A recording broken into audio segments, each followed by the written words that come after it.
문화, 그런 강요되는 종교 행위, 그런 사회 속에서 흘러가는 그런 내용들 속에서 그리스도인들은 우상을 섬기기를 강요당했고 로마 황제를 신으로 숭배하라고 강요를 당했던 것입니다. 그 가운데서 서문학교의 교인들은, 식구들은 로마 황제를 신으로 섬길 수가 없었습니다. 내 경제를 위해서, 내 기업을 위해서, 내 직장 생활을 위해서 로마 황제를 신으로 섬길 수가 없었던 것입니다. 그래서 거기에 돈을 낼 수가 없었습니다. 그래서 돈을 안 냅니다. 만약에 오늘날 여러분들이 살아가는 이 미국 땅에서 그런 일들이 벌어진다면 여러분 어떻게 하시겠습니까? 세금을 안 내고 돈을 안 내고 그리고 그 조합에 가입을 안 하고 여러분 홀로 여러분 혼자서 여러분 경제 활동하고 여러분 생활하시려고 한다면은 핍박과 환난과 어려움이 올 수밖에 없습니다. 만약에가 아닙니다. 장차 너희가 받을 환난이 너희에게 있다. 여러분 한번 10절 한번 보시죠. 내가 장차 받을 고난을 두려워 말라. 이렇게 말하고 있습니다. 그러니까 뭐예요? 그런 일이 온다라는 거예요, 앞으로. 그런데 이 서문학 교인들은 포기했다는 것입니다. 직장을 버렸어요. 빼앗겼습니다, 그냥. 쫓겨났습니다. 그런 환난과 핍박 가운데 놓여져 있었습니다. 그럼에도 불구하고 이 서문학교의 교인들은 감수하고 감당하며 기꺼이 힘들었고 기꺼이 환난을 당했으며 기꺼이 베고 팠더라 하는 이야기입니다. 말씀을 함께 나누면서 여러분 이렇게 정말 나는 이 사회에서 이 비즈니스를 하면서 직장생활 하면서 믿음을 지켜나가고 있는가 한번 돌아보십시오. 아니요. 사시려면은 적당히 여러분 손잡으셔야 됩니다. 그 가입도 하셔야 되고. 안 그러면 큰 손해 볼걸요? 오늘의 우리의 문제입니다. 우리 8절 한번 마시면 8절부터 우리 보시겠습니다. 서문학 교회의 사자에게 편지하기를 처음이요 나중이요 죽었다가 살아나신 이가 가라사대 내가 네 환난과 궁핍을 아노니. 자, 이 말씀의 배경 아시겠죠? 그와 같은 배경 가운데 지금 서문학 교인들이 신앙생활을 했었다는 이야기입니다. 이 서문학 교인들이 환난과 궁핍이라고 하는 핍박이라고 하는 것은 그 배경에 그와 같은 역사들이 있었다는 거죠. 사회적인 역사들이 있었다는 것입니다. 네. 그리고 예수쟁이라고 하는 손가락질을 받을 수밖에 없었습니다. 네가 뭔데? 더 나아가 여기 보시면은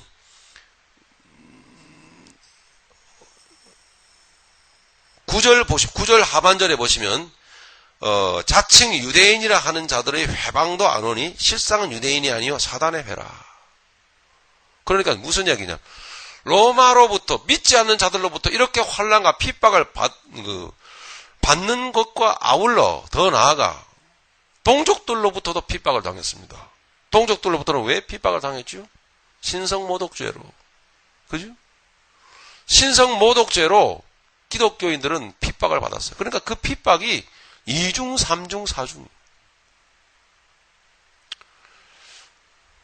여러분 눈을 열고 가만히 보시면 오늘날도 정통이라고 하는 기독교가 얼마나 많이 세상과 야합되어져 있고 정통이라는 기독교가 그 목사들이 얼마나 많이 정치 권력과 결탁이 되어 있는지 여러분 아실 분은 다 아실 것입니다. 그리고 이미 교회가 가지고 있는 그 힘이라고 하는 것은요. 사실 하나님의 말씀하시는 십자가의 능력이 아니라 돈의 힘이고 정치 권력의 힘과 같은 그런 힘을 사실은 과시를 하고 있는 시대를 우리가 살고 있습니다. 이게 여러분 현실입니다. 현실.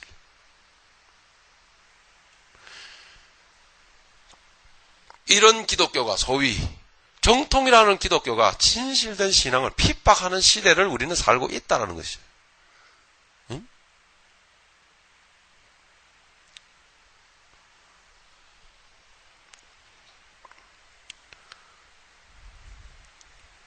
그러한 가운데 주님은 이 환난과 핍박 속에 있는 그리스도인에게, 이 서머나 교인들에게 나타나셔가지고 말씀을 이렇게 하십니다. 서머나 교회의 사자에게 편지하기를 처음이요 나중이요 죽었다가 다시 살아나신 이가 가라사대. 이 말씀은 무슨 뜻이겠습니까? 왜 이 환난과 핍박 가운데 믿음으로 견뎌내는 이 서머나 교인들에게 예수님이 나타나셔가지고 처음이요 나중이요 이렇게 말씀하실까요? 왜 자기를 그렇게 소개하시죠? 지금도 이 모든 인류의 역사는, 과거도 그랬지만 인류 역사는 창조주 하나님이 이끌어가고 계신다. 그걸 가르칩니다. 너희가 환난받고 너희가 핍박받고 박해받는 이 시간 속에서도, 이 가운데서도 지금도 나는 홀로 역사를 이루어가고 이끌고 가고 있다. 그 말입니다. 무슨 뜻입니까? 인내하라, 감당하라 이 말입니다. 그래서 처음이요 나중이요 또 나오죠. 왜 죽었다가 살아나신 이가 가라사대 이렇게 말할까요? 왜 예수님 자기 자신 이렇게 소개할까요? 왜 죽었다가 살아나신 이가 가라사대? 죽음과도 같은 핍박과 환난을 겪고 있기 때문에 그렇습니다. 그러면서도 어떻게 해요? 좌절과 절망 가운데 불평하거나 괴로워하면서, 혹은 세상과 야합하면서, 혹은 부패한 종교와 같이 손을 잡으면서 가는 것이 아니라 이것은 아니다고 깨닫기 때문에 잘라내고 끊어내고 포기하고, 그리고 기꺼이 잡았던 것을, 쥐고 있던 것을 놔버리는, 내가 네 회사 뺏을 거야 했을 때 그것을 놔버립니다. 가져가라고. 힘으로는 당해낼 길이 없습니다. 그렇기 때문에 그런 시련 가운데 있는 그리스도인에게 주님은 나타나셔서 격려하고 있는 겁니다. 내가 죽었다가 다시 살아났지 않겠느냐. 죽었다가 죽음과 같은 너희의 지금 삶 가운데 있을지라도 너희는 날마다 부활의 삶을 살 것이며 반드시 너희는 새 삶에 동참하게 된다. 이것을 주님은 격려하시는 거예요. 다음에 9절 보십니다. 내가 내 환난과 궁핍을 아노니 이렇게 말합니다. 주님은 환난과 궁핍을 아십니까 모르십니까? 아십니다, 여러분. 알고 계신단 말입니다. 그런데 이 환난과 궁핍이 해결되었습니까? 잘 보세요. 자, 여러분, 또 다시 얘기지만 얼마만큼 많이 믿었느냐가 중요한 게 아닙니다, 여러분. 두 눈을 똑바로 뜨세요. 뜨시고 내가 지금 붙들고 있는 신앙생활이 이게 옳은 것인가 아니면 잘못 가고 있는가를 생각을 해보세요. 주님은 지금 환난과 궁핍을 얻는데 모른다고 그래요? 안다 그래요? 안다 그러시잖아요. 그죠? 그런데 해결해 주십니까? 안 해결해 주십니까? 네? 해결 안 해주시잖아요. 그죠? 나 장차 고생을 더 할 거야! 오히려 이러잖아요. 그죠? 그럼 이 말씀이 주님이 하신 말씀이라면 뭐예요? 이게 기독교다라는 거예요, 여러분. 자, 한 가지 뭔가 고쳐야 될 게 있지 않겠습니까? 은근히? 예.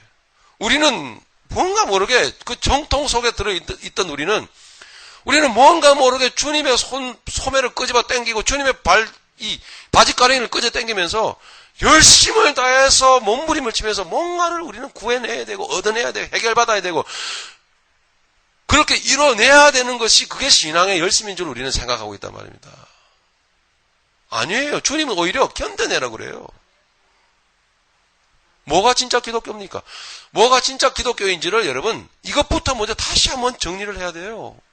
이게 안 되면 안 되는 이 위에 말하자면은 더 많이 열심을 내서 기도하고 더 많이 열심을 내서 작정하고 애를 써서 충성해서 더 많이 응답받고 더 많이 소원 성취하고 더 많이 뭔가 문제 해결 받는 것이 신앙생활 잘하는 것이다라고 생각한다면 그 바탕 위에 영성훈련 아무리 해본들 무슨 소용이 있겠습니까? 응? 소용없습니다. 우리 에베소 경우에도 보듯이 아무리 신학 좋고 신앙 좋고 체계 좋고 아무리 열심 좋고 아무리 분별 잘해내도 예수 사랑 쏙 빠져버리는 건 아무것도 아닌 것입니다. 장로님들, 권사님들, 그리고 안수 집사님들, 그리고 목사님들, 모든 분들 자기 자신을 내려놓고 생각을 내려놓고 한번 생각해 봅시다. 진짜 기독교가 뭔지를.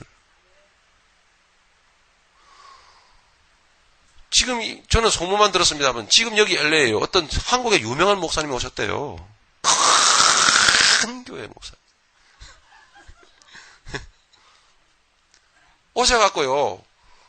또 어떤 한때는 아니에요. 지금도 유명한 목사님이십니까? 그 목사님이요. 이렇게 조인해갖고 지금 기독 실업인들 모아갖고요. 축복 기도 해준다고요. 다 막 안수 기도 해주신다고요. 왜요? 기업 잘 되게. 사업 성공하게, 번창하게. 해주겠다고, 기도해주겠다고 다 모이라고. 해가지고 그거 하셨는지 모르겠습니다만은요. 그리고 안수기도 받으러 올 때는 반드시 예물을 갖고 오시오. 뭐 이러셨답니다. 거기까지 쉬었답니다라고 말하는 거 제가 현장을 못 봤기 때문에. 그게 만약 사실이라면 여러분 생각해 보십시오. 그게 기독교입니까? 예? 한번 상상을 해보세요. 예? 제가 축복 기도하는 목사라고 생각해 보십시오. 예? 그래서 한 사람 줄 쭉 나와서 봉투 하나씩 들고 나오고 말이죠. 예? 제가 머리에 두들겨 줍니다. 막 안수해주고. 예? 뭔가 봉투가 좀 더 두꺼운 사람까지 느껴지면 더 많이 세게 때려주고. 예? 꾹꾹 눌러서 넘치도록 부어 주시옵소서.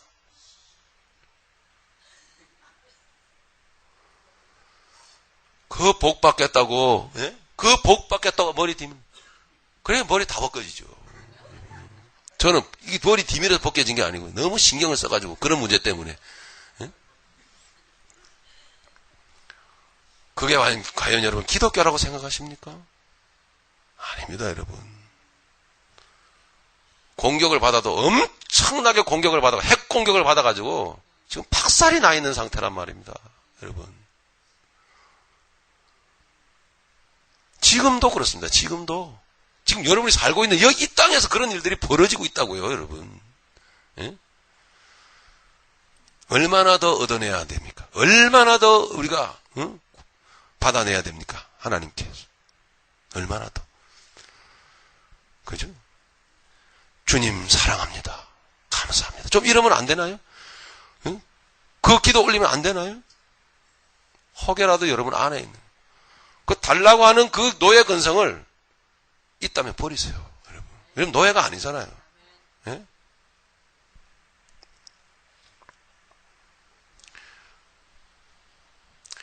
주님이 환난과 궁핍을 다 아시면서도 하나도 해결도 안 해주십니다.